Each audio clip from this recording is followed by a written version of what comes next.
Hey there, all you beautiful souls. I hope your day has been absolutely fantastic. It's a pleasure to have you back for yet another exciting episode today. We're diving into another fascinating scenario. What if Naruto possessed the Magu Magu no Mi and advanced Haki?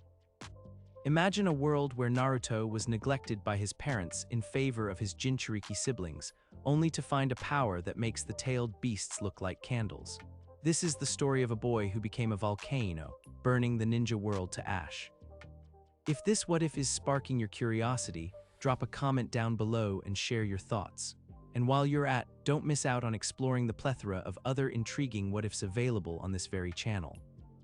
Alright, let's not keep you waiting any longer. Let's dive right into this thought-provoking video. The night began with a violence that shook the very foundations of the Hidden Leaf Village, a catastrophic event brought about by the nine-tailed fox rampaging through the streets. In the desperate aftermath of the Kyuubi attack, the fourth Hokage, Minato Namikaze, and his wife Kushina faced a cruel dilemma. With their lives fading and the beast needing to be contained, they looked upon their three newborn children. The decision was made to split the colossal chakra of the demon fox into two halves, sealing the yin half into their daughter Mito and the yang half into their son Menma. This strategic move secured two powerful weapons for the village, leaving the third triplet Naruto with nothing but his own meager chakra reserves. He was the dud, the civilian child in a family of legends, and as the years rolled by, the neglect from his parents became a suffocating shroud he was forced to wear. 12 years later, the disparity within the Uzumaki household had grown into a chasm that could not be bridged. While Menma and Mito were showered with attention and the best training the village could offer, Naruto was left to his own devices on the outskirts of the clan compound. The two Jinchuriki siblings blossomed under the tutelage of their father and the elite instructors of Konoha, their chakra reserves swelling with every passing day. In stark contrast, Naruto struggled to perform even the most basic academy jutsu, his control abysmal and his reserves pathetic.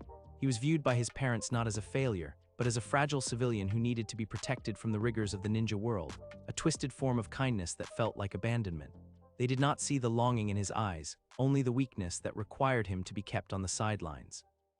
On a day designated for a rigorous clan training session, Naruto found himself unable to stomach the sight of his siblings being praised, while he was told to sit on the benches and watch. He slipped away from the training grounds, his feet carrying him instinctively toward the older, dilapidated section of the Uzumaki shrine. The villagers rarely ventured here, repelled by the uneasy feeling of the ancient chakra that lingered in the moss-covered stones. But Naruto, desperate for a sanctuary away from the eyes that pitied him or looked through him entirely, found a strange comfort in the decay. The ruin was a testament to a clan that had once been mighty, now reduced to rubble and overgrowth, mirroring his own internal sense of worthlessness. As he ventured deeper into the ruins, pushing past hanging vines and crumbling pillars, the air grew unusually warm and heavy. A strange, pulsating energy seemed to emanate from the heart of the shrine, drawing him forward like a moth to a flame. He stumbled into a hidden chamber, the entrance obscured by a fallen slab of rock, and there, resting upon a stone pedestal covered in faded ceiling scripts, sat an anomaly. It was a fruit that looked like nothing found in the elemental nations. It was roughly the size of a melon, with a distinct purple skin and swirling spiral patterns that seemed to shift and move when looked at directly. Starvation gnawed at Naruto's stomach, a familiar companion to his lonely existence, but it was the allure of power that truly stayed his hand. He had spent his life watching Menma and Mito wield immense power, a power that defined their worth in their parents' eyes. This fruit radiated an energy that felt different from chakra, wild, primal, and overwhelmingly dense. The ancient seals around the pedestal were cracked and ineffective, perhaps having eroded over the decades, leaving the treasure unprotected. Driven by a desperate, irrational hope that this could be his catalyst for change, he reached out and plucked the strange object from its resting place. Without a second thought for the potential consequences, he took a massive bite out of the fruit. The reaction was instantaneous and catastrophic. The moment the pulp touched his tongue, a flavor so foul it defied description erupted in his mouth, causing him to gag and nearly retch. Before he could spit it out, a surge of heat exploded from his stomach, radiating outward with the force of a dying star. The boy collapsed to his knees, clutching his midsection as his body began to undergo a terrifying metamorphosis. His skin didn't just burn, it turned a viscous, glowing red, cracking open to reveal molten rock underneath. The Magu Magu no Mi, a devil fruit from a distant ocean, had found its host, and it was rewriting his biology on a fundamental level. The wooden floorboards of the shrine instantly blackened and turned to ash beneath him, and the stone walls began to glow from the intense heat radiating from his small frame. Naruto's consciousness flickered and faded as the transformation overwhelmed his nervous system. He slumped forward, his body no longer flesh and blood but a semi-solid mass of boiling magma. The heat dissipated as he fell into a deep, comatose state, leaving behind a scene of destruction. The training dummy in the corner had melted into a puddle of slag, and the stone pedestal had partially liquefied. The boy lay there for hours, the strange energy of the fruit settling into his cells, replacing the weak biological matter with something infinitely more destructive. He was no longer just a neglected boy, he was a dormant volcano, waiting to erupt. When he finally stirred, the world looked different. His vision was tinted a strange hue of red, and he felt light, almost weightless. He attempted to push himself up from the ground, but his arms went right through the floorboards, sinking into the earth as if it were water. Panic seized him as he realized his body had no solid form. Below the shrine, the soil was steaming and turning to glass where his limbs touched it. He thrashed wildly, fear overriding his reason, but this only caused him to sink deeper, the magma that constituted his body flowing eagerly into any crevice it found. It took every ounce of focus he had to force the magma to compress, to will the molecules to slow down and solidify. Through sheer instinct, he pulled himself back to the surface, his legs reforming with a squelching sound as he crawled onto a patch of relatively untouched stone. He looked at his hands, or what used to be his hands. They were glowing, shifting between a rocky texture and a liquid flow. The heat radiating from them was intense, yet he felt no pain from the fire itself. He stood up shakily, testing his balance. The ruins around him were devastated. The chamber was half melted, a testament to the power that now resided within him. He clenched his fist, watching the magma drip and sizzle. For years, he had been told he was weak, that he had no talent for the shinobi arts. Yet here he stood, having accidentally destroyed an ancient shrine just by waking up. A dark realization began to dawn on him. This was not chakra. This was something else, something that defied the very laws of nature that the ninja world adhered to. Frustration bubbled up inside him, mingled with a potent cocktail of anger and confusion. He thought of his parents' dismissive glances, of Menma's arrogant smirks, and of the years spent alone. He let out a scream of pure rage, swinging his fist at a large, ancient tree that stood outside the shattered wall of the shrine. He expected his hand to pass right through it or for the magma to splash harmlessly against the bark. Instead, a black coating suddenly encased his fist as he struck. It was a hard, metallic sheen that seemed to harden the magma into an indestructible weapon. The impact was deafening. The tree didn't just break, it exploded. Splinters of wood flew in every direction, and the trunk was obliterated instantly, leaving only a smoldering stump. Naruto stared at his fist, the black coating slowly fading away to reveal the glowing magma beneath.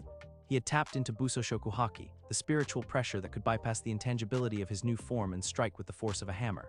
He flexed his fingers, the magma cooling and turning into a jagged black stone before reheating and flowing again. He realized then that he didn't need hand signs. He didn't need to mold chakra. He just needed to will it, and destruction would follow. He was a living natural disaster, an entity of pure magma contained within a human shape. The fear that had defined his life began to evaporate, replaced by a cold, hard resolve. He would not be the dud anymore. He would be the one they feared. The sound of approaching footsteps snapped him out of his reverie. He turned to see his mother, Kushina Uzumaki, standing at the edge of the clearing. She looked frantic, her red hair flying wild as she scanned the area for danger. Her eyes landed on the destroyed shrine and the smoldering remains of the tree, before finally settling on her son. She saw the glowing red skin and the steam rising from his clothes, which had been mostly burnt away by his transformation. She didn't see power, she saw a child who had lost control and hurt himself. She rushed forward, her maternal instincts overriding the caution that should have been triggered by the heat waves distorting the air around him. She began to scold him, her voice sharp with worry, demanding to know what kind of reckless jutsu he had been practicing to cause such destruction. She reached out to grab his arm, intending to inspect him for injuries, completely oblivious to the fact that the boy before her was no longer made of flesh. Her hand moved through the distorted air, aiming for his shoulder. Naruto watched her approach with a newfound sense of detachment. He saw the concern in her eyes, but he also remembered the years of neglect. He didn't pull away, he simply didn't react. He let the heat radiating from his body speak for him. The moment her fingers made contact with his skin, the sound of sizzling flesh filled the clearing. Kushina gasped, recoiling violently as the intense heat seared her hand. She stumbled backward, clutching her injured limb to her chest, staring at Naruto with wide, horrified eyes. The air between them shimmered with the heat of his body. Naruto looked down at his mother, his eyes glowing a terrifying luminescent red, devoid of the usual warmth and brightness. He felt no guilt, only a grim satisfaction at the distance that had been created. He looked at her, the living volcano standing amidst the ruins, and whispered that she should not touch him. The words hung in the air, heavier than any declaration of war, signaling the end of the weak boy she knew and the rise of the magma shogun. The morning sun rose over the hidden leaf village, casting long shadows across the Namikaze estate, but within the walls of the Uzumaki household, a chill had settled that had nothing to do with the weather. The incident at the shrine had left a mark, not on Naruto, who emerged from his room looking physically unscathed, but on the dynamic of the family. The air was thick with unspoken tension as Naruto descended the stairs, his movements deliberate and heavy. He found his parents in the living room, Minato reviewing a stack of intelligence reports while Kushida busied herself with preparing breakfast. The previous night's rejection of Kushina's touch hung over them like a storm cloud, but the fourth Hokage, ever the diplomat, attempted to breach the silence with a posture of normalcy. Naruto stood before them, his expression unreadable, his eyes carrying a new intensity that made the room feel smaller. He extended his right hand, index finger pointed outward. With a thought that required no hand signs and no mold of chakra, his digit transformed. The skin shifted and cracked, glowing a furious, vibrant red before turning into a viscous, molten liquid. Heat radiated instantly, warping the air around his hand and causing the papers on the table to flutter. He held the finger of magma aloft, not as a threat, but as an offering. It was a display of power, a testament to the evolution he had undergone, a silent plea for recognition that he was something more than the civilian child they believed him to be. Minato's reaction was not one of awe, but of immediate, calculated alarm. The yellow flash was on his feet in an instant, a flying Raijin kunai half drawn from his pouch before he stopped himself. He looked at the molten finger, then at his son's face, seeing not a warrior but a child playing with a loaded gun. Kushina turned from the stove, her eyes widening in fear, not of Naruto but for him. She saw the instability, the lack of control required to turn one's own body into a hazardous element. They did not see a bloodline limit or a unique power. They saw a lack of discipline that could result in self-harm or the destruction of their home. Minato ordered Naruto to dispel the technique immediately, his voice leaving no room for argument. He lectured his son on the dangers of unregulated chakra transformation, citing historical examples of shinobi who had lost limbs or lives by attempting to shape-shift without proper training. He spoke of the importance of the academy curriculum, of learning the basics before attempting advanced shape manipulation. To Minato, this was a parlor trick gone wrong, a symptom of a desperate child trying to mimic the jutsu of his siblings without the chakra reserves to sustain it safely. He forbade Naruto from using the transformation again outside of supervised sessions, effectively grounding him from the only power that made him feel significant. Kushina echoed the sentiment, her voice trembling as she pleaded with him to stop trying to force things he wasn't built for. She told him that he didn't need to show off with flashy tricks to be loved, that he was safe with them, and that he should leave the fighting to Menma and Mito. Every word was intended as comfort, as protection, but to Naruto, they sounded like chains. They were confirming his greatest fear, that in their eyes he would always be the weak link, the civilian who needed to be shielded from the reality of the shinobi world. The magma on his finger cooled and hardened into black rock before flaking away to reveal normal skin. Naruto lowered his hand. He did not argue. He did not apologize. He simply turned and walked out the door, the heat in his eyes cooling into a terrifyingly stoic void. The hope for validation died in that living room, replaced by a cold, hard resolve. If they wanted a civilian, he would show them a monster. The atmosphere at the Ninja Academy shifted perceptibly when Naruto arrived later that morning. The usual chaos of students greeting one another seemed to dampen as he entered the classroom. There was no smirk on his face, no loud declaration of his dream to be Hokage. He moved with a fluid, predatory grace that unsettled his classmates.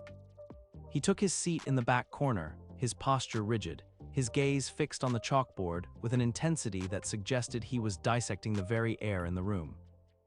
Iruka Yumino called the class to order, announcing that the day would be dedicated to taijutsu sparring. This was typically Naruto's worst subject, a field where his lack of chakra control and poor academic focus left him vulnerable to the more disciplined clan heirs. In the past, he had been a brawler, all wild swings and desperate flailing. Today, as the class moved to the training grounds, the energy felt different. When the first match was called, a sparring session between Naruto and a clan heir from the Yamanaka family, the class expected a routine defeat. Instead, they witnessed a dismantling. The Yamanaka boy lunged forward, leading with a precise strike aimed at Naruto's shoulder. Naruto didn't dodge, he didn't block, he simply took the hit.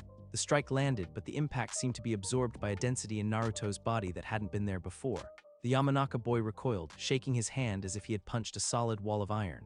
Before the opponent could recover, Naruto moved. He didn't use the flashy dynamic entry he was known for. He stepped in, his movement economical, and drove a fist into the boy's guard.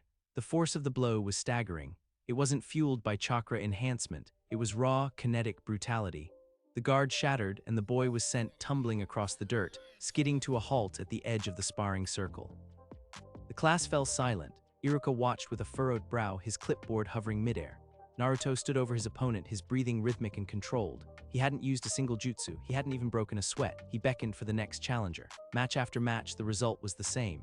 Naruto was immovable and unstoppable. He fought with a brutality that bordered on frightening, ignoring pain and returning strikes with terrifying efficiency. He was no longer the dead last. He was a force of nature, and the other students were beginning to realize that walking up to him was like walking into the path of a falling boulder. The final spar of the session was the one everyone had been waiting for, either with anticipation or dread. Menma Uzumaki, the golden child, the Jinchuriki of the Nine-Tails Yang half, stepped into the circle. He wore his signature smirk, his azure eyes glowing with the faintest trace of the beast's power.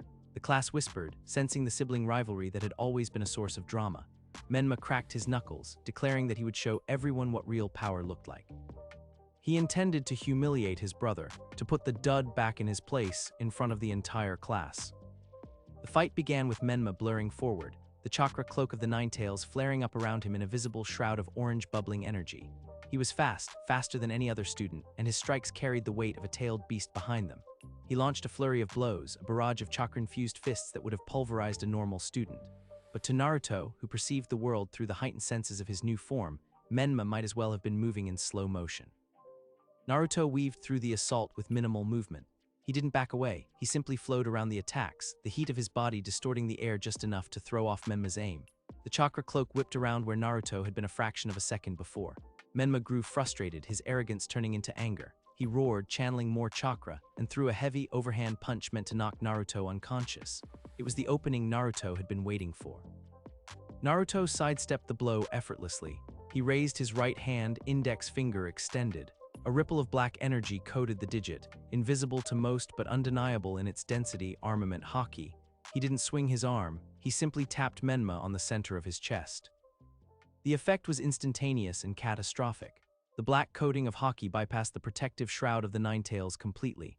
There was no explosion of chakra, no clash of energies, just a sickening, wet crunch that echoed across the training field. Menma's eyes bulged, the air driven from his lungs in a silent scream. The kinetic force transferred directly through the cloak and into his ribcage. He lifted off the ground, suspended in the air for a heartbeat by the sheer impact of the tap, before collapsing to his knees. The silence in the training ground was absolute. Menma clutched his chest, gasping for air, his face twisted in agony. The Nine-Tails chakra rolled around him, the beast's energy surging to knit the broken ribs and repair the internal damage.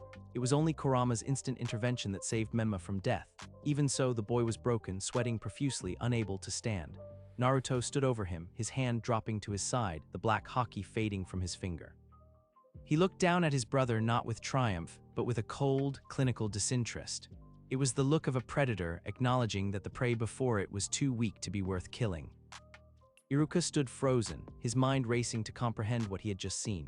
A simple tap had incapacitated the strongest student in the class, bypassing a B-rank defensive chakra cloak as if it were made of paper. The student stared at Naruto with a mixture of terror and awe. The hierarchy of the academy had been shattered in a single second. Naruto turned and walked out of the circle, then out of the training grounds, ignoring the whispers that erupted behind him. He didn't look back at his parents' favorite son. He had proven his point, at least to himself. The ninja system was fragile. The strength they prized so highly was nothing compared to the power he now commanded. Later that night, the streets of the Konoha shopping district were lively, filled with civilians and shinobi enjoying the evening. Naruto walked through the crowd, his hands buried in his pockets, his head lowered. The rejection from his parents and the ease with which he had dismantled his brother swirled in his mind, creating a vortex of dark emotion. He felt the weight of their expectations, the burden of being the outsider, the years of isolation pressing down on him. The anger built up, hot and molten in his chest, seeking an outlet. He didn't mean to release it. He simply lost focus for a moment, allowing his frustration to bleed out into his spiritual pressure. The air around him suddenly grew heavy, incredibly heavy, as if gravity itself had increased tenfold.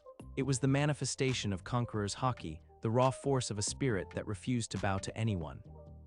The effect was immediate and terrifying. A drunk merchant staggering out of a bar collapsed mid-step, his eyes rolling back into his head. A couple arguing near a fruit stall slumped against the wall, sliding down into unconsciousness. Shinobi on patrol felt their knees buckle, their instincts screaming at them to prostrate themselves before an incoming predator. Within a radius of 50 meters, the street fell silent. Bodies lay scattered on the ground, victims not of a physical attack, but of a will too powerful for their minds to withstand. Naruto stopped, realizing what was happening. He pulled his presence back in, the pressure vanishing as quickly as it had appeared. He looked around at the unconscious civilians, the spilled ramen, and the abandoned groceries. He felt no guilt, only a curiosity. He realized that his mere existence was now a weapon. He didn't need to touch them to hurt them, he just had to exist, and if he got angry, the weak would simply fade away. He stepped over the unconscious body of a merchant he had bought milk from that morning and continued walking, the shadows lengthening to embrace him. High above on a rooftop, hidden by the camouflage of the night, a single eye watched. Kakashi Hatake, the copy ninja, stood motionless, his visible Sharingan wide open.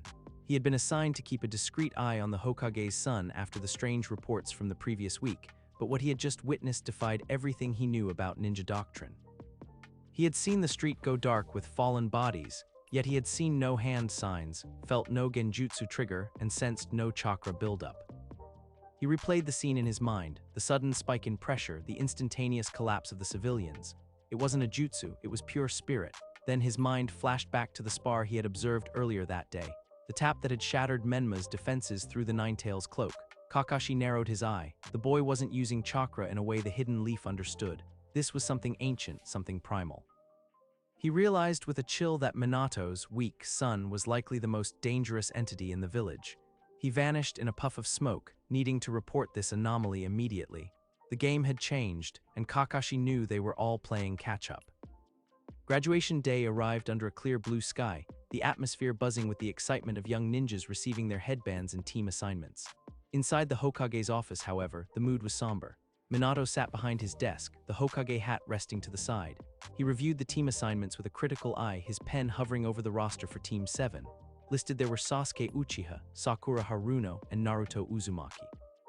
Minato knew Kakashi was the intended instructor for this team, a balance of skills and personalities. But his concern for Naruto had grown exponentially since the incident at the shrine and the disturbing reports from the academy about his new style of fighting. Minato made a decision. He picked up his pen and scratched out Naruto's name from Team 7. He could not place his non-combatant son on a team destined for high-risk missions alongside an Uchiha survivor and a talented kunoichi. It was too dangerous. Naruto belonged in the Genin Corps or a logistics division, somewhere safe where his lack of control couldn't endanger himself or others. He was preparing to write a new order when the door to his office slid open with enough force to rattle the frame. Naruto walked in. He wore the standard shinobi sandals and dark outfit, but he moved with an authority that commanded the room. He didn't wait for an invitation. He didn't bow. He walked straight up to the massive desk that separated the Hokage from the rest of the world. Minato looked up, surprised by his son's presence. He started to explain, his voice gentle and reasonable, that he was reassigning Naruto to a post that would better suit his capabilities, a place where he wouldn't be in harm's way. He spoke of protection, of fatherly duty, of keeping the family safe. Naruto listened, his face betraying no emotion. When Minato finished, the silence in the office stretched thin and taut. Naruto looked his father in the eye, and for the first time, Minato didn't see the son he knew. He saw a stranger wearing Naruto's face. Naruto spoke, his voice low and steady, stripping away the veneer of parental authority. He declared that he did not need protection. He stated that what he needed was for Minato to stay out of his way. It was not a request, it was a warning. Minato stood, his own chakra flaring reflexively at the challenge, the yellow flash's aura filling the room. He told Naruto that he was speaking out of turn and that as a father and Hokage, he knew what was best. He reached out, intending to place a hand on Naruto's shoulder to guide him out, to reassert control. Naruto didn't move back. Instead, his right arm shifted. The skin darkened to a deep, charred black before glowing with an intense inner heat. His forearm turned into magma, bubbling and churning with a heat that instantly raised the temperature in the office to unbearable levels. The ink on Minato's paperwork dried and curled. The varnish on the desk began to smoke. Naruto held the magma limb steady, inches from Minato's chest. It was a silent, undeniable display of lethality. If Minato touched him, the fourth Hokage would lose a hand. Minato froze. He looked at the magma, then up at Naruto's eyes. They were glowing red again, devoid of the childish spark he remembered. He realized with a jolt of clarity that he couldn't protect Naruto from the world anymore, because Naruto was the most dangerous thing in it. The dud was gone. In his place stood a being of absolute destruction, and Minato had no idea how to bridge the gap between them. Naruto pulled his arm back, the magma cooling and hardening into obsidian before flaking away to reveal pale skin. He turned and walked out of the office, leaving the fourth Hokage standing in a room that smelled of sulfur and fear, staring at the empty doorway where his son had just been, realizing he was looking at a stranger. The copy ninja had faced thousands of techniques, but he had never fought a living natural disaster. Morning sun hung low over Training Ground 3, casting long shadows across the dew-covered grass. 3 genin stood in a line, waiting for their Jonin instructor. Sasuke Uchiha stood with his arms crossed, his posture radiating impatience and arrogance. Sakura Haruno fidgeted nervously, glancing between the 2 boys. Naruto Uzumaki stood motionless, his hands in his pockets, staring at the ground with an expression of utter boredom.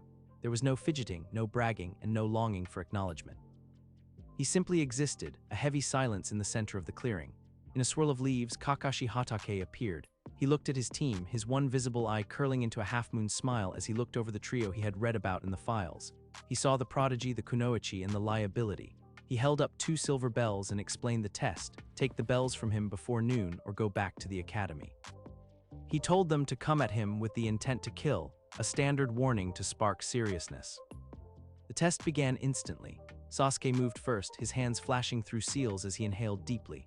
A massive sphere of fire erupted from his mouth, the great fireball technique scorching the earth and rolling toward Kakashi with devastating heat. The Jonin easily dodged, but the fire continued toward Naruto. Sakura had already taken cover behind a tree, watching with wide eyes. She expected Naruto to panic, to run, or to be burned. Instead, the boy stood his ground. As the great fireball washed over him, the flames seemed to lose their coherence. The air around Naruto distorted, shimmering with a heat far more intense than Sasuke's jutsu. The fire parted around him, unable to compete with the ambient temperature radiating from his body. When the smoke cleared, Naruto was untouched. The grass around his feet turned to ash. Sasuke grit his teeth, shocked that his attack had been so casually ignored. Sakura watched from the bushes, confusion written all over her face. Kakashi observed from a higher branch, his eye narrowing slightly. The temperature in the training ground had risen noticeably. Naruto finally moved. He didn't shout or taunt. He simply walked toward where Kakashi had landed. Sasuke lunged in, trying to intercept Naruto with a taijutsu combo, but Naruto sidestepped the Uchiha without even looking at him, his movement fluid and deceptively fast. He ignored his teammates entirely. They were not worth his time. His focus was entirely on the Jonin. Kakashi dropped down to engage, deciding to test the civilian first. He lunged forward, his fist aimed for Naruto's shoulder to knock him off balance. It was a strike meant to incapacitate, not maim. As Kakashi's knuckles made contact with Naruto's body, there was no impact of flesh against flesh. There was no resistance of muscle or bone. Instead, his hand sank into Naruto's shoulder as if it were water. But it was not water. A hiss of superheated steam erupted from the point of contact.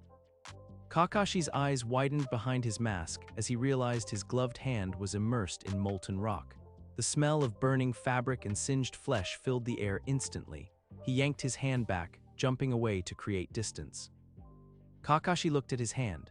The standard-issue ninja glove had completely melted away, leaving the skin underneath red and blistered.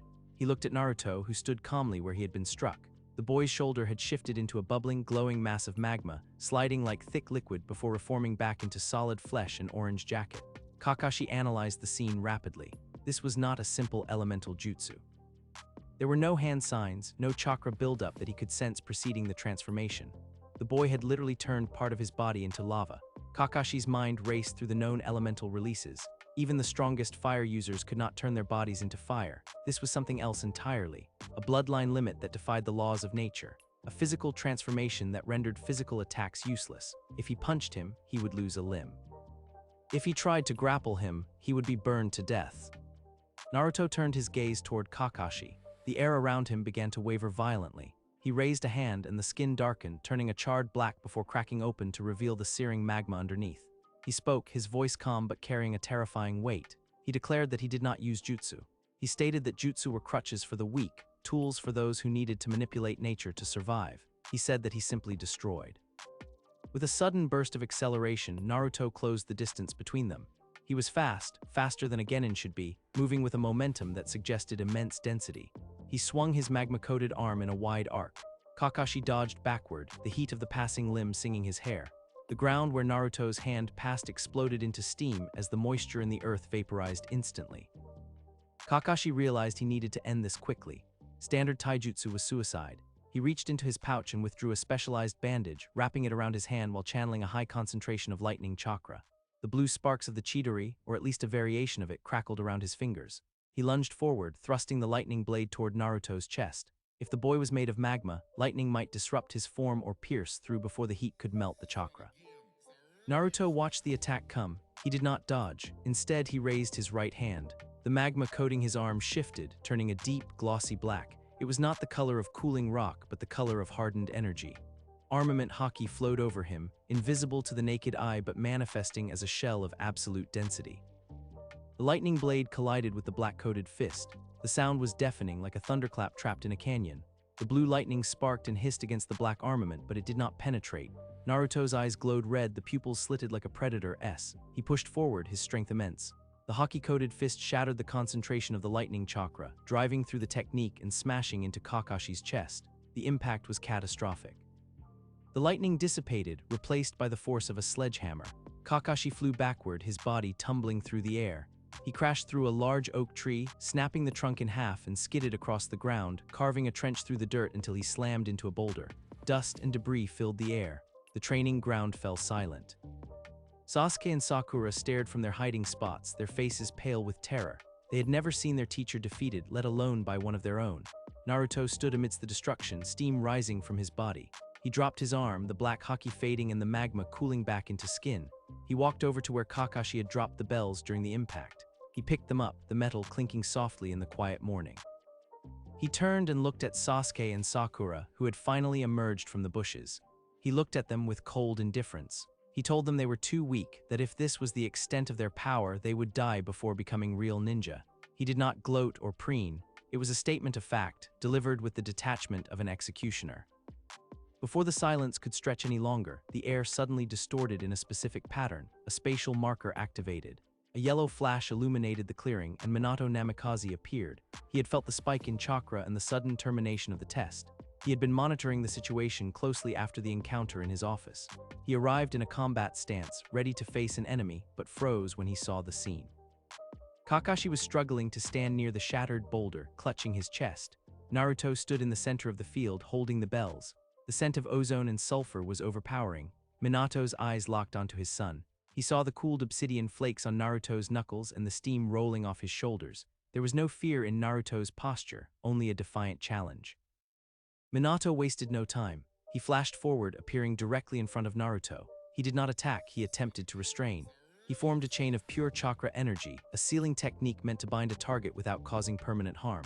He wrapped the chains around Naruto, intending to immobilize him and figure out what had happened. But the moment the chakra chains touched Naruto's skin, they glowed red and melted. The ethereal energy of the chains couldn't withstand the physical heat of the boy's body. They dissolved into useless vapor. Naruto stepped back, his face hardening. He looked at his father, the man who had tried to lock him away for his own safety. The resentment that had been building for years boiled over. He realized that being here in this village under this man's rule was a cage. Without a word, Naruto turned and leaped toward the tree line. Minato moved to intercept, flashing into his path, but Naruto didn't slow down. He dropped his shoulder, turning it into magma, and the sheer heat forced Minato to recoil to avoid being burned. Naruto used the opening to vanish into the dense forest. Minato turned to pursue, but paused for a split second, looking back at Kakashi, who was coughing up blood. The Hokage was torn between his duty to his injured student and the need to stop his out-of-control son. In that moment of hesitation, Naruto disappeared. He was gone. The manhunt began almost immediately. Anbu operatives poured out of the shadows, sweeping the forest, but Naruto was moving with a purpose they couldn't predict. He wasn't running blindly, he was hunting. Later that afternoon, the atmosphere in the Hokage's office was heavy and suffocating. Kakashi sat on a chair across from the desk, his chest wrapped in bandages, his movement stiff. Minato stood by the window, looking out over the village, his back rigid. Kakashi delivered his report, his voice steady despite the pain. He described the test in clinical detail. He spoke of the fireball, the immunity to heat, and the transformation of the boy's body. He explained that physical attacks were useless because Naruto could turn his body into magma at the point of contact. He admitted that he had attempted to use a lightning blade to pierce the defense, but it had failed against a mysterious black coating that appeared on Naruto's skin. He concluded his report with a grim assessment. Kakashi stated that Naruto possessed a Kekkei Genkai that completely defied the physics of the ninja world. He emphasized that it was not just a powerful fire release, but a fundamental physical transformation. He warned that Naruto was a walking S-rank threat. He noted that Naruto did not use hand signs, did not seem to rely on chakra reserves in the traditional way, and possessed physical strength that exceeded that of Might Guy.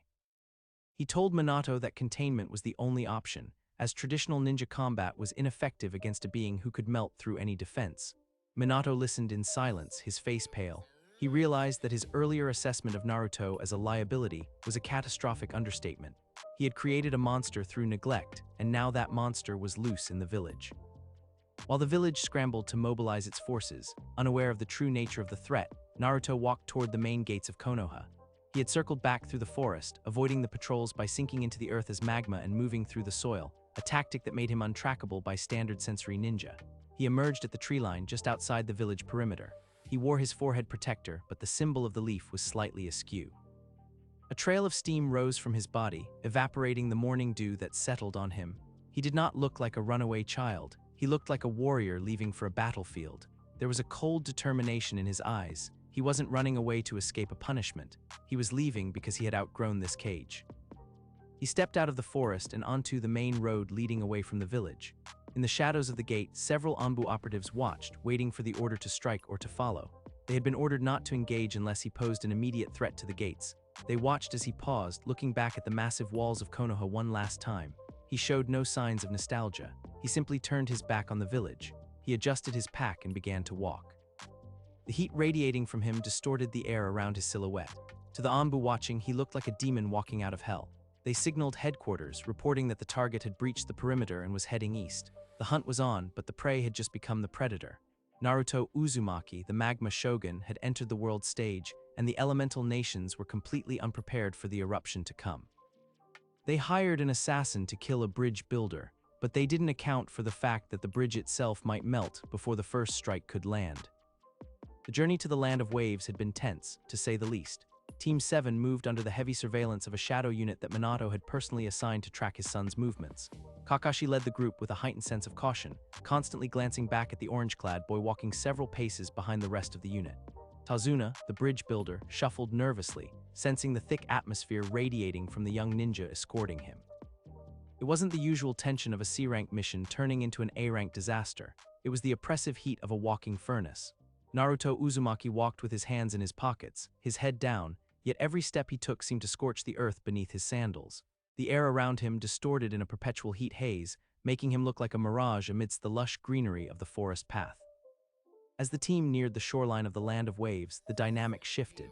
Naruto was no longer interested in the slow, methodical pace of a standard escort mission. His patience had evaporated alongside his humanity. While Kakashi stopped to check the perimeter signs of Zabuza's presence, Naruto simply vanished.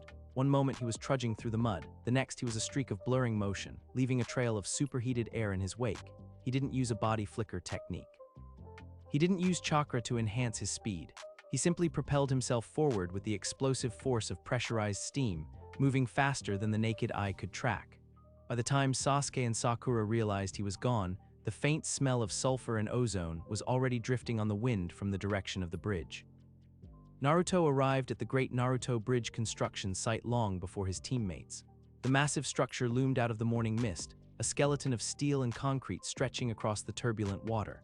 At the center of the bridge stood two figures, a tall man wrapped in bandages dragging a massive executioner's blade, and a smaller figure wearing a hunter-nin mask. Zabuza, Momochi, and Haku stood waiting for the bridge builder and his protectors, having already disposed of the preliminary guards. They expected a team of genin led by the copy ninja. They did not expect the arrival of a natural disaster. Zabuza watched the orange blur approach the center of the bridge, his singular visible eye narrowing in confusion. He mistook the boy for the Jinchuriki he had been briefed on, sensing a reservoir of power, but the nature of that power felt alien. It didn't smell like chakra, it smelled like ash. The demon of the mist stepped forward, resting the heavy weight of the Kubikirabach on his shoulder, and mocked the approaching child, calling him a lost brat who had wandered into a slaughterhouse. He signaled for Haku to prepare the mist, intending to blind the group and pick them off one by one. But before the hand sign could even be completed, the temperature on the bridge skyrocketed. Naruto didn't stop to exchange banter. He didn't announce his presence with a loud declaration of his ninja way. He simply closed the distance. As he ran, his body shifted. His legs lost their human form, dissolving into a viscous, glowing red slurry of molten rock. He was no longer running, he was sliding forward, a half-human meteor skimming across the surface of the bridge. The concrete beneath him instantly blackened and cracked, turning to slag. The infamous hidden mist jutsu never even had a chance to materialize. The moment Zabuza exhaled the mist to blanket the area, the immense heat radiating from Naruto's body caused the water vapor to evaporate instantly. The bridge became a sauna of visibility, the air rippling with thermal distortion. Zabuza stared in stunned disbelief as his tactical advantage was burned away by the mere presence of this child. He swung his massive sword in a horizontal arc, intending to cleave the boy in two. The blade moved with deadly precision, but as it passed through Naruto's torso, there was no impact of flesh on steel. There was only the sickening hiss of metal meeting extreme heat. Naruto's torso had shifted to magma upon contact, allowing the sword to pass harmlessly through him. The executioner's blade, renowned for its durability, began to glow cherry red at the tip, the metal softening and warping under the intense thermal energy. Zabuza recoiled, dropping the blade as the handle became too hot to hold, his hands blistering from the proximity to the magma boy. Before Zabuza could react to the loss of his weapon, the smaller figure, Haku, leaped into action. Sensing that physical attacks were futile, Haku activated the secret jutsu of the Yuki clan, the demonic ice mirrors. Crystal-clear pillars of ice erupted from the ground, surrounding Naruto in a perfect dome. Haku stepped inside one of the mirrors, launching a barrage of senbon at the trapped boy. It was a technique that usually guaranteed a kill, or at least incapacitation. But Naruto was not trapped. He looked at the ice mirrors not as a cage, but as a minor inconvenience. Naruto reached out with a hand that was bubbling with magma and placed his palm flat against the surface of the nearest ice mirror. The physics of thermal conduction took over immediately. Ice, even magically reinforced ice, cannot withstand the sudden introduction of several thousand degrees of heat. The mirror didn't just melt, it flash-boiled. A massive cloud of steam exploded outward from the point of contact. The structural integrity of the jutsu collapsed instantly. The heat traveled through the network of chakra connecting the mirrors, shattering them all simultaneously. Shards of ice turned to water and then to steam in midair, raining scalding hot droplets down onto the bridge. Haku was ejected from the collapsing jutsu, tumbling across the ground. The Hunter-nin mask cracked from the rapid expansion of steam inside the mirror. Before Haku could regain his footing, a heavy magma-coated foot slammed onto the masked figure's chest, pinning them to the ground. Naruto leaned down, his face inches from the mask, the heat from his breath hot enough to singe hair. He reached out and grabbed the fabric of the mask, his fingers smoking as he burned through the material. He tore the mask away, revealing the terrified face of the tracker ninja beneath. Naruto looked at the boy with glowing red eyes, devoid of empathy, and spoke softly. He commented that the blood of the enemy tasted like iron in the air. Zabuza watched from a distance, his mind racing.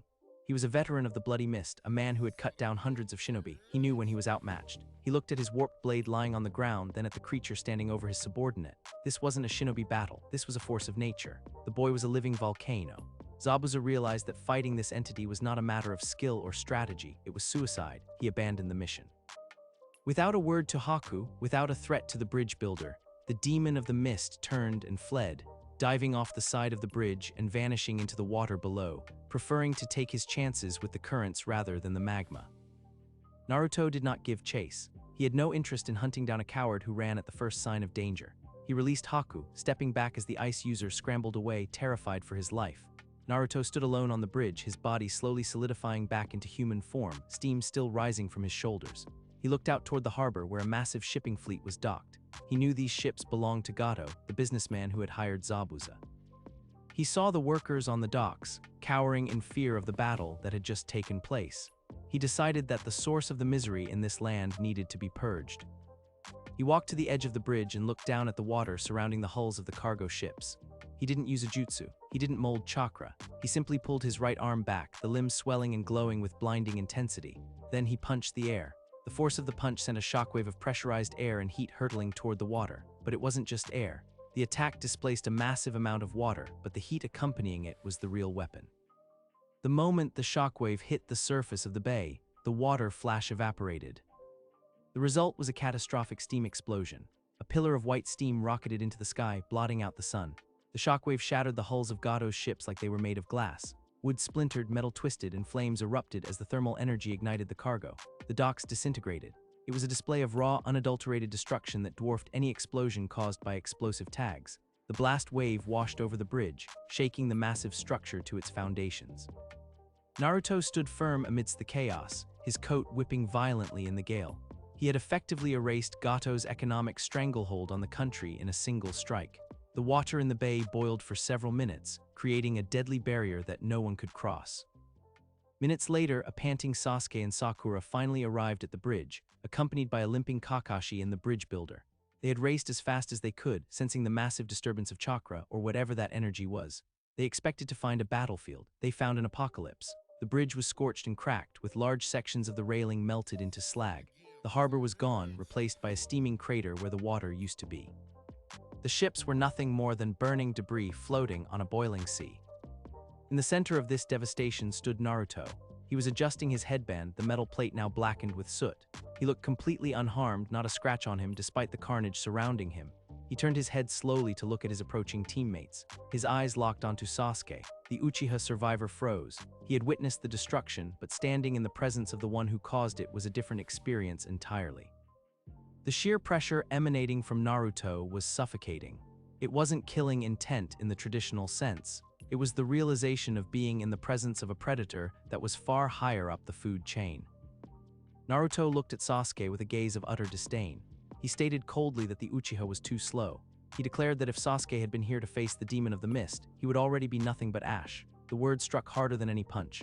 Sasuke, who had trained his entire life to avenge his clan, who had prided himself on his speed and his Sharingan, realized the truth in that statement.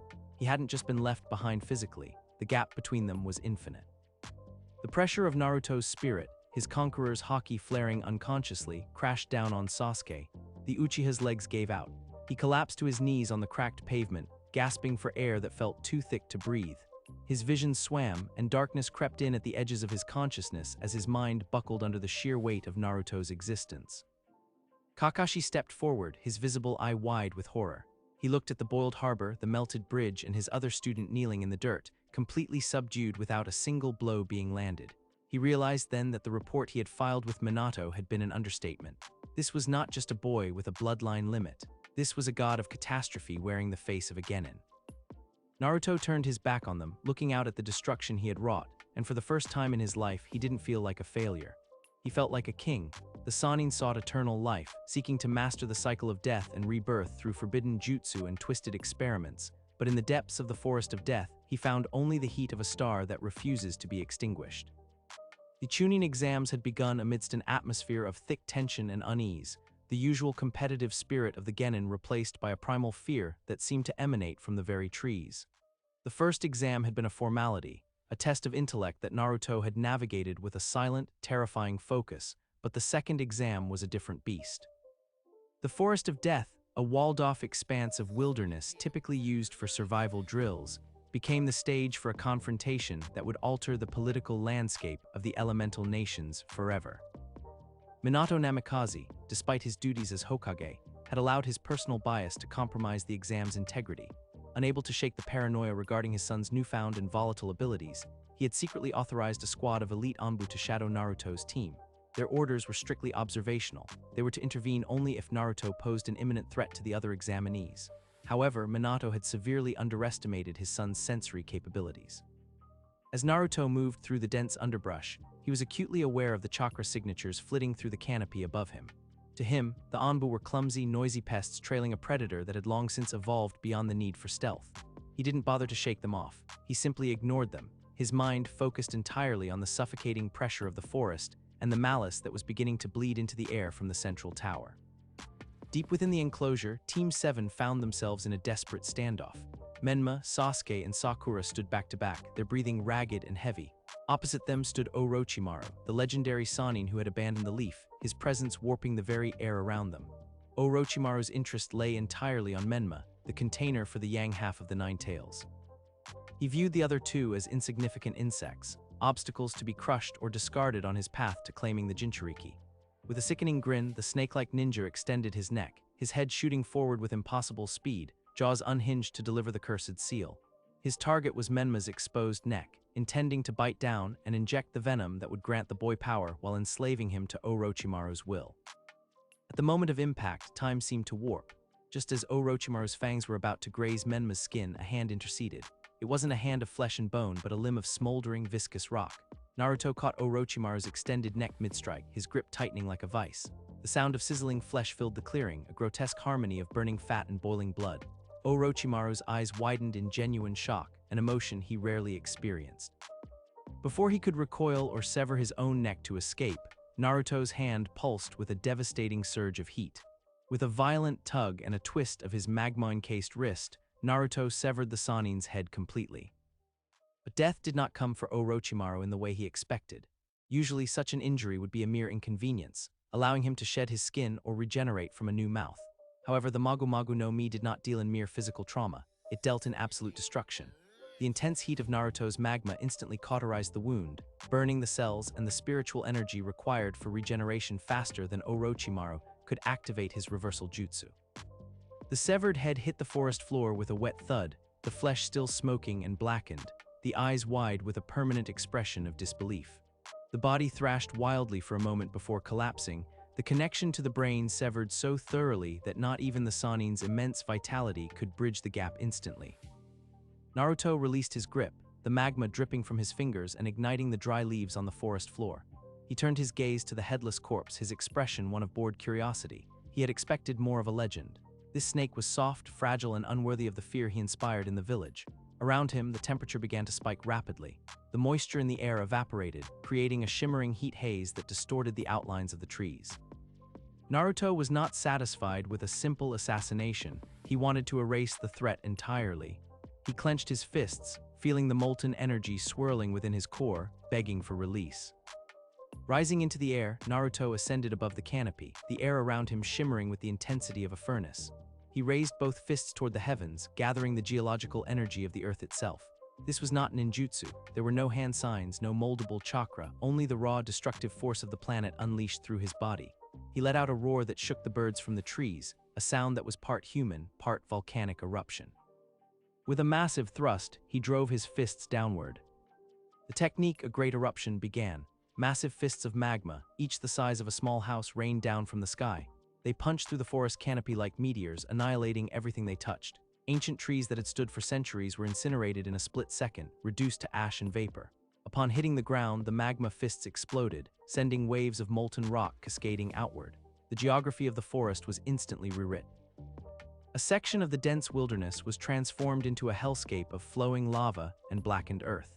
The heat was so intense that the very rocks began to melt and fuse, creating jagged formations of obsidian and basalt. The destruction threatened to spread indefinitely, the lava flows seeking to consume the entire exam area and potentially the village beyond. However, Naruto's control over his element, born from months of rigorous and solitary training, asserted itself. He slammed his hands onto the ground at the perimeter of the devastation.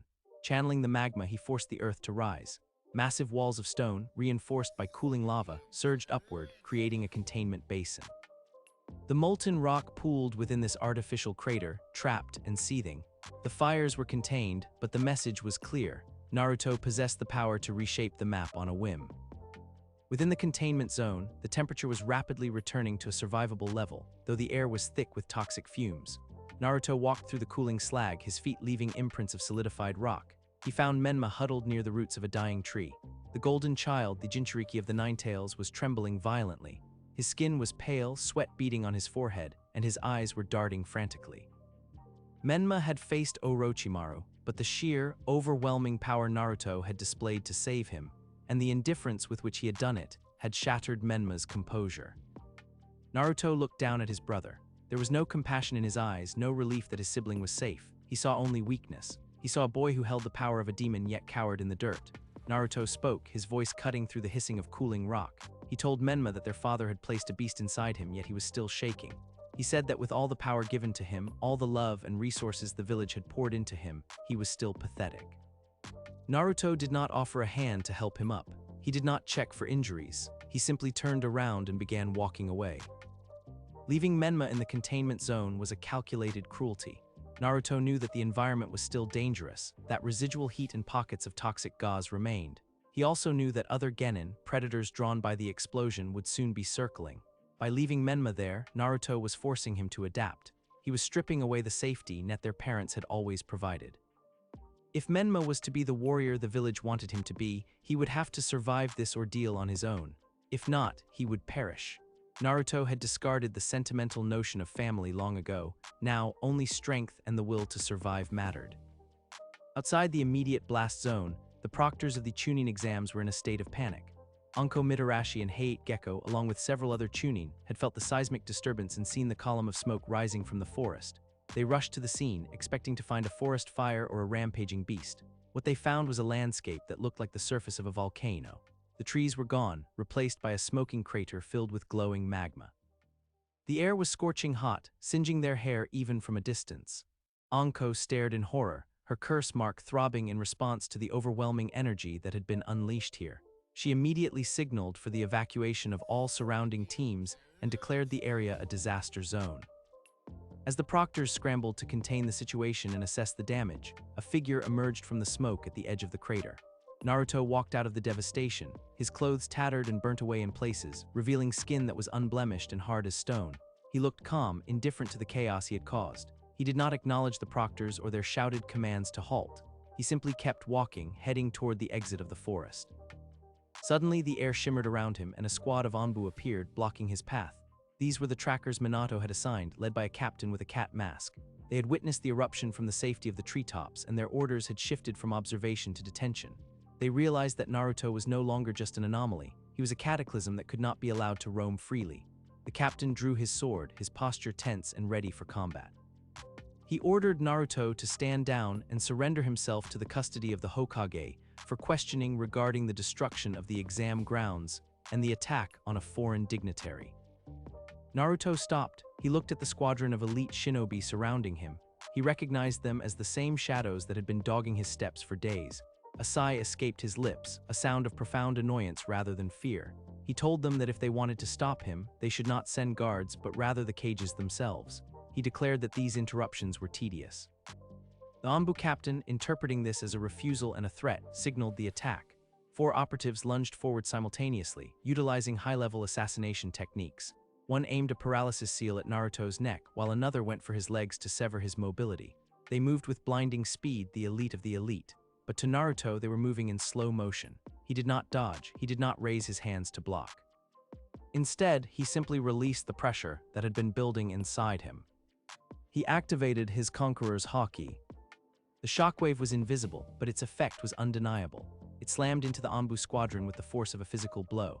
The 2 operatives in midair froze, their eyes rolling back into their heads before they even hit the ground.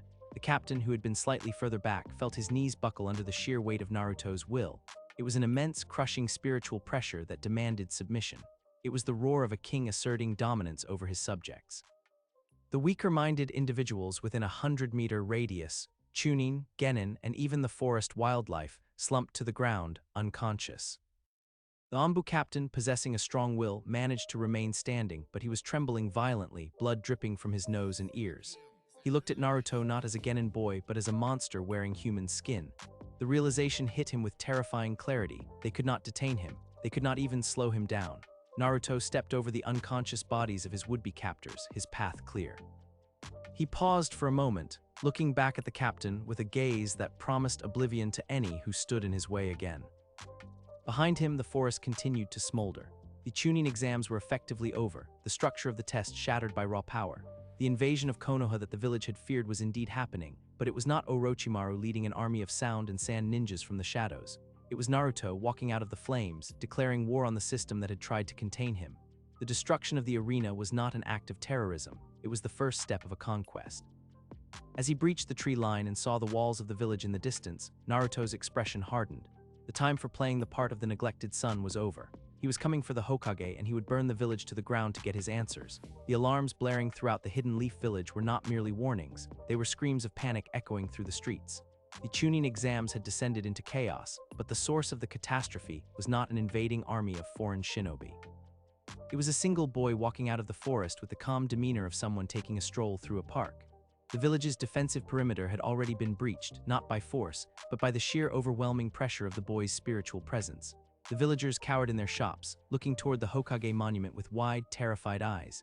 They could feel the heat radiating from the forest edge, a dry, oppressive wind that smelled of sulfur and ash. Minato Namikaze, the fourth Hokage, stood in the center of the main avenue leading to the administration building. He wore his standard white cloak with the red flames, the symbol of his office flapping violently in the hot wind. His face, usually composed and smiling, was a mask of grim determination and profound sorrow. He watched as the figure of his son emerged from the dust cloud, the ground smoking beneath Naruto's sandaled feet. Naruto stopped 20 paces from his father. He did not look like a boy who had just decimated an elite Anbu squadron.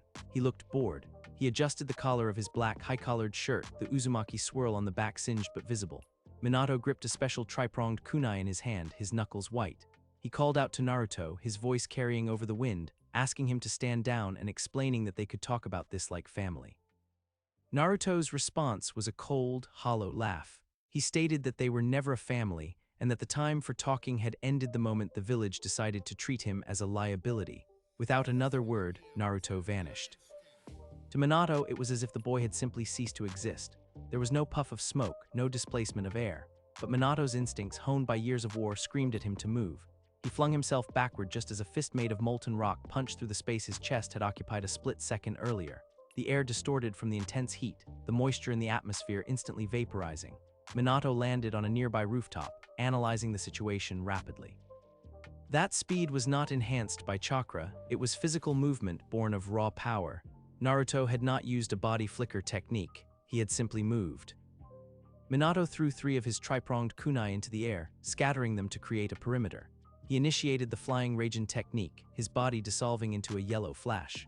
He reappeared instantly behind Naruto, a Rasengan already forming in his palm, the blue orb of swirling chakra humming with destructive potential. He thrust the attack forward, aiming for a non-lethal blow to Naruto's back to incapacitate him.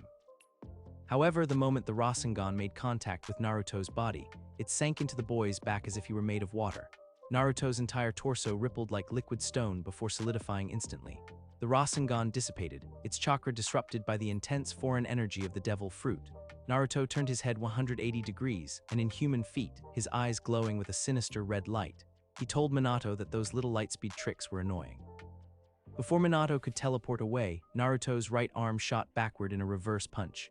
His fist was coated in a black metallic sheen armament Haki. The blow connected solidly with Minato's stomach. There was no phase-through, no Logia intangibility to save the Hokage this time. The impact was catastrophic. Minato's eyes bulged as the force of the hit lifted him off his feet and propelled him through 3 consecutive buildings. The structures crumbled into dust and rubble, burying the yellow flash under tons of debris. Silence fell over the sector for a moment. Then the pile of rubble exploded outward. Minato shot into the sky, surrounded by a cloak of Nine Tails chakra. He had survived the hit solely because he had instinctively reinforced his body with Kurama's chakra at the last second. He looked down at his son, realization dawning on him. Physical attacks were useless against Naruto's magma body, and ninjutsu was dispersed by the heat. Minato needed a strategy, but Naruto was done playing defensively. Naruto looked up at his father hovering in the sky. He raised both hands, his fingers flexing as he channeled his power deep into the earth beneath the village. The ground began to tremble violently, not like an earthquake but like a great beast stirring from its slumber. Cracks tore through the streets of Konoha, glowing with a fierce orange light. Naruto initiated the technique known as Dagoran. He thrust his fists upward. From the fissures in the ground, massive fists of magma, the size of houses, erupted into the sky. They rained down like meteors, not falling randomly but tracking Minato's position. The village infrastructure was devastated. Training grounds, administrative offices, and clan districts were struck by the cascading lava bombs. The heat was so intense that roof tiles melted before the magma even touched them. Minato was forced to teleport frantically, hopping from one location to another to avoid being crushed. He was the fastest man alive, but he was fighting the landscape itself. Every time he appeared, a magma fist was waiting to smash his perch. Minato realized he could not win a battle of attrition. He needed to end this quickly. He teleported to the Hokage monument, gathering nature energy for a Sage Mode entry, but the volcanic heat disrupted the natural energy flow in the air, making it impossible to gather Sage Chakra efficiently. He was cut off from his strongest asset. Suddenly, golden chains shot out from the monument above him. Kushina had joined the fray. Kushina leaped from the top of the cliff, her hair flowing wildly, her face contorted with desperation. She activated her adamantine sealing chains, sending them snaking toward Naruto. She declared that she would stop him herself even if it meant binding him for the rest of his life. The chains wrapped around Naruto's limbs, pulling him taut. The chains were indestructible, capable of holding a tailed beast, and they burned with a sealing script designed to suppress chakra. Naruto looked at the chains holding him. He didn't struggle. He just looked at his mother with a gaze of utter disappointment. He told her that these chains were nothing more than strings holding a pet. He inhaled deeply and then unleashed it. His conqueror's haki flared, but this time it was different. It wasn't just a shockwave. He infused the haki directly into his body, coating himself in advanced conqueror's haki, a black lightning that crackled and sparked destructively. He flexed his muscles. The golden chains, designed to withstand the force of a demon, shattered. They didn't break, they disintegrated. The combination of the intense heat of his magma body and the destructive pressure of the advanced conqueror's haki was too much for the sealing technique to bear. Fragments of golden chain exploded outward, forcing Kushina to shield her face. Naruto took a step forward, then another. He walked toward the base of the monument, where Minato and Kushina now stood together, the last line of defense for the village.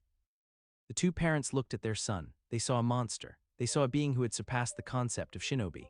Minato threw his last remaining special kunai, aiming for a kill shot this time, realizing there was no reasoning with him.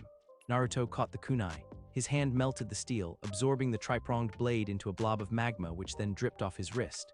He reached the base of the cliff wall and placed his hand against the stone. He began to climb, not using chakra to stick to the wall, but simply digging his fingers into the rock, melting handholds as he went. Minato and Kushina exchanged a look of defeat. They launched a combined assault, Kushina throwing chains while Minato used a high-speed taijutsu barrage enhanced by chakra. They moved faster than the eye could see, a blur of yellow and red. Naruto stood his ground on the narrow ledge of the monument. He didn't block, he didn't dodge, he let them hit him. Kushina's chain wrapped around his throat. Minato's fist struck his jaw. For a second it looked like they had him. But Naruto's head turned back, the magma reforming instantly from the blow. He reached up and grabbed the chain around his neck. His magma body superheated the gold. The heat traveled up the chain in an instant. Kushina cried out as she was forced to release her jutsu, the metal burning her hands. Naruto then swung his arm in a wide arc, catching Minato with a backhand coated in haki. Minato was slapped out of the air, crashing into the stone face of the Hokage monument, cracking the rock. Naruto loomed over them. He raised his foot, intending to crush them. The village held its breath. The most powerful couple in the world was defeated. Then Naruto lowered his foot. He looked down at them with indifference. He stated that killing them would be a waste of his time, and that they were weak, pathetic shadows of what parents should be. He declared that he had no further use for this village or for them. He turned his back on them and walked to the very top of the monument, standing on the head of the first Hokage. From this vantage point, he looked out over the burning village. He saw the fear, he saw the destruction. He felt nothing but a cold satisfaction. He announced to the entire village, his voice amplified by haki so that it rang in their ears like the toll of a bell, that he was leaving. He said that this village of lies was too small for him. He renounced his ties to the Uzumaki clan and the Namikaze name. He declared that from this day forward, he was a wanderer, a force of nature beholden to no one. With his final message delivered, Naruto leaped from the monument. He fell hundreds of feet, landing in the streets with a crater-shattering impact. He began to walk. He walked past the ruins of the academy. He walked past the staring civilians who were too afraid to even breathe. He walked toward the village gates. The Anbu and the regular forces did nothing to stop him. They lay on the ground, unconscious or cowering, unable to withstand the sheer pressure of his presence. He walked through the large wooden gates and kept going, heading toward the coast. He walked for miles until he reached the cliffs overlooking the ocean. The sea stretched out before him, an endless expanse of blue. For anyone else, this would be the end of the journey. A devil fruit user could not swim. The sea was their natural enemy, the substance that robbed them of all strength and left them to drown. Naruto stood at the edge of the water, the waves crashing against the rocks below. He looked at the horizon with a smirk. He was not a man to be bound by the laws of nature, not anymore. He jumped down to the water's edge. He stood on a large rock formation just above the surf. He pulled his arm back, channeling every ounce of his power into his fist. The magma glowed brighter than ever before, turning white-hot with intensity. He punched the ocean. He did not punch the water to splash it. He punched it with the force of a tectonic plate shifting. His fist made of magma plunged into the water. The reaction was instantaneous. The superheated rock caused a massive flash boil of the seawater. A colossal cloud of steam exploded outward, obscuring the entire coastline. The water within a 100-yard radius vaporized instantly, leaving a temporary void in the ocean. But Naruto did not stop there. He pushed his magma into the void, forcing the molten rock to expand. Then he released his haki. He used the cooling properties of his advanced spiritual energy to manipulate the state of the stone. He forced the magma to solidify instantly, not into brittle rock but into reinforced basalt. He continued to punch, extending the mass of stone outward, bridging the gap between the land of fire and the endless sea. He was forging a path. Minutes later, the steam began to clear. Where there had once been open ocean, there was now a jagged, black bridge of cooled volcanic rock stretching for miles toward the horizon. It was a monumental feat of geoengineering, a testament to his absolute control over his abilities. Naruto stood at the beginning of his bridge. He adjusted his cloak. He looked back one last time at the shore of the land of fire. He saw the smoke rising from the hidden leaf village in the distance. He turned away and stepped onto the bridge. He walked across the ocean, his footsteps echoing on the obsidian path he had created. He walked away from the life of a shinobi, away from the neglect, away from the need for validation. He walked toward the unknown, toward the chaotic seas of the new world. He was free. The years passed like the flowing tides. The elemental nations were forced to rebuild, forever changed by the day the magma shogun walked away. Konoha recovered, but the legend of the neglected son who surpassed Akage became a dark fairy tale told to scare young Genin. Minato and Kushina continued to lead, but they were never the same. Their victory in the Third Great Ninja War felt hollow, their happiness dimmed by the absence of the boy they had failed to see. Far away from the strife of the ninja world, in a vast and treacherous ocean known as the Grand Line, the winds were fierce and the seas were unpredictable. A pirate ship sailed through the choppy waters, its crew scrambling on deck. The navigator pointed toward a strange anomaly ahead. There, floating in the middle of the ocean, was an island of jagged black rock. It was unnatural, a mass of cooled volcanic stone that seemed to have burst from the ocean floor. Standing at the highest point of the floating island was a man. He wore a tattered cloak that billowed in the sea breeze. On the back of the cloak, the symbol of the Uzumaki clan was clearly visible, though it looked like it had been burned into the fabric with a hot iron. The man stood with his hands in his pockets, looking out toward a massive red line that dominated the horizon. The crew of the pirate ship brought their vessel closer, unsure if this was a land or a trap. One of the crewmen, a veteran of the seas, adjusted his telescope. He gasped and nearly dropped the spyglass. He saw the man turn his head. The man had spiky blonde hair and whisker marks on his cheeks, but what terrified the sailor was the hand the man raised to scratch his chin. It was made of magma, bubbling and glowing with an internal heat. The crewman screamed, panic seizing the ship. He shouted that it was Akainu, the admiral of magma, that the Marines had found them. The crew descended into chaos, fearing the wrath of the world government. The man on the island heard the scream. He chuckled, a low, rumbling sound that carried over the water. He looked down at the pirate ship, his eyes glowing with a faint red luminescence. He spoke, his voice carrying across the waves without him needing to shout. He corrected the sailor. He told them that they were mistaken. He declared that he was not Akainu. He said that his name was Naruto Uzumaki. He turned his gaze back toward the red line, the final barrier of the world. He clenched his fist, magma flaring between his fingers. He declared that the era of the ninja was over and that the era of pirates had better watch out because a shogun had arrived. He raised his magma fist to the sky, the heat shimmering in the air. As the screen faded to black, the promise of his power lingered, a testament to the boy who became a volcano and burned his own path through history.